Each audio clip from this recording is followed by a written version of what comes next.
In this video, I'm going to walk through the biggest mistakes that most options traders make. And I'm speaking from personal experience because I have woken up to a $15,000 loss overnight because of something that could have easily been prevented. So I'm going to walk you through the three biggest things that you need to stop doing right now if you want to have consistency in your trading and actually generate income from your options trading. So let's dive in. The first mistake is that people do not understand market conditions. They're like, oh, I love trading a strangle or a spread or whatever. But the problem is they don't understand when that strategy actually makes money. And so there's a super simple way to know. There's no need to do chart drawings, guessing, hoping, whatever. Just go to your chart, go to indicators, add the indicator called the Bollinger Bands to your chart.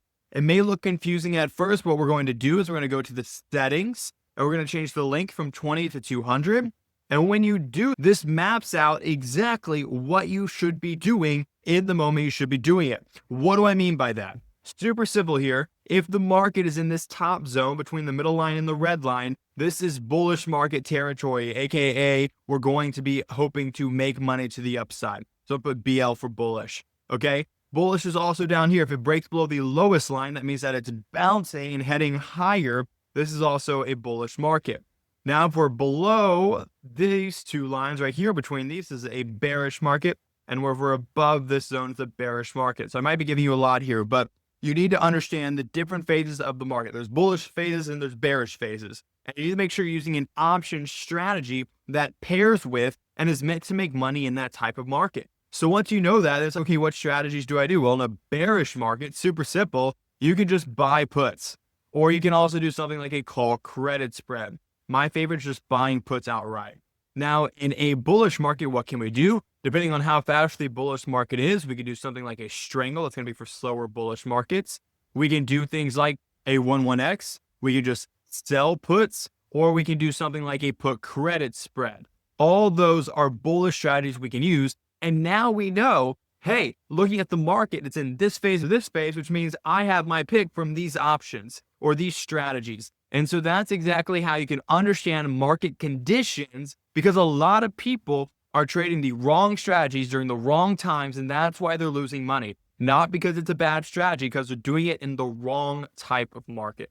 So after we've done that, the next thing I want to break down is mistake number 2, which is people hedging not enough or incorrectly. And now, what do I mean by this? A lot of people like hedging their trades because they think it's safe, and other people don't hedge. But if you're selling options, number 1, just hedge. Okay. Number 2, I see a lot of people wasting money on hedges. They're hedging during any point of time. And if that's something you want to do, if you like risking money for the extra feeling of safety, that's fine. But there's certain parts in certain areas in the market when it's crucial to hedge, and others when it's not. So if we look at this band, shows where the market stays in range. If it breaks out above, it tends to pull back in. If it breaks out below, it tends to push back up. And so the thing is, if we are selling puts, which makes money to the upside, if we're down near this zone, our risk is very low, because the chance of it dropping further, highly unlikely. The chance of it going higher, way more likely, okay? And so that's what we're seeing here when I talk about hedging. It means that if we are up here near this range, particularly within the vicinity of this top red line, specifically above it, this is when you hedge. If you are hedging down here, number 1, it's too late to hedge. And number 1, it's too late to hedge. And number 2, you're going to be wasting money because the market's heading higher from here. And so because of that, you're going to waste money on hedges for no reason. And so you should only be hedging when the market is up here in this red zone. That way you're making sure that you're hedging at the right time, you're giving yourself protection for your account, and you're not wasting money, because hedges do cost money. All right, sweet. So that's that one. Now, mistake number 3 that I see a lot of people doing is not understanding volatility risk. What does this mean? When VIX spikes, we can be suffering as option sellers. Our trades, our strategies can be right, but if VIX just spikes, we'll immediately start losing due to how VIX works. And now there's 2 ways to reduce volatility risk. So what I'm saying, 2 ways to reduce VIX risk. And now again, most people don't know this, and it's not talked about often, but this is something crucial, okay? If you look at Vega, Vega is an options Greek that shows you the impact of volatility on the option.